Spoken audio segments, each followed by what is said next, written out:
ka sui dung le ka thar nge ye om har ni chun ka ton mang molan e ka lo tun chu mana ka di te kha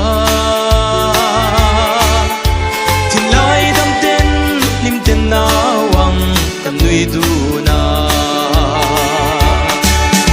kum pui sul tom ma ve ta e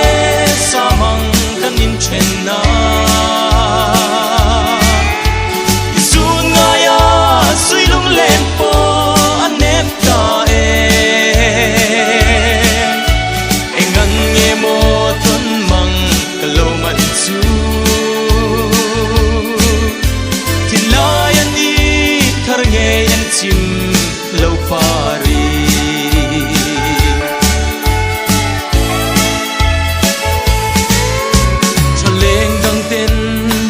vangin run munan le ma se van duai ka ta ni ro chuan mo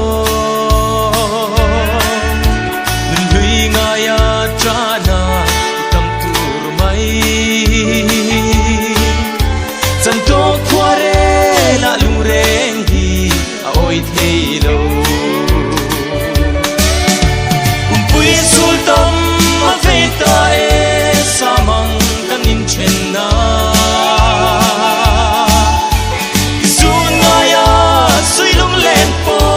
an nep ta e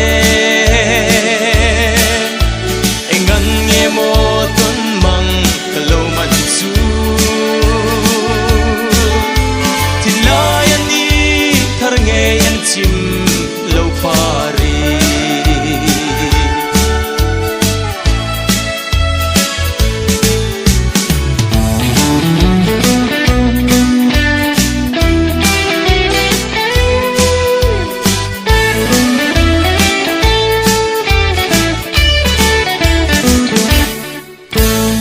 lai hana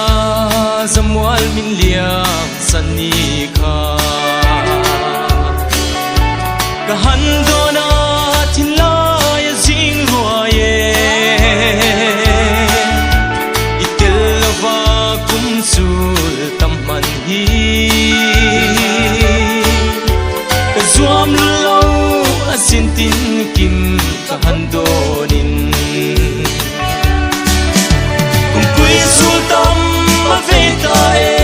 sa mang kan in chen na izun nga ya sui lung len po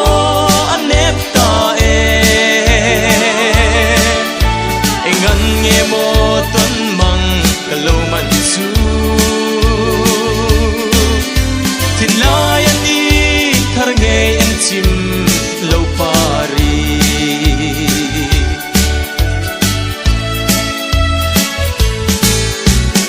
se tu na zong shai du le choi ta amoi na ve sui lung len bia thu soi ipom lai den chuan nim te aleng tu rin van mal som na ka tu sak che khwanu zaran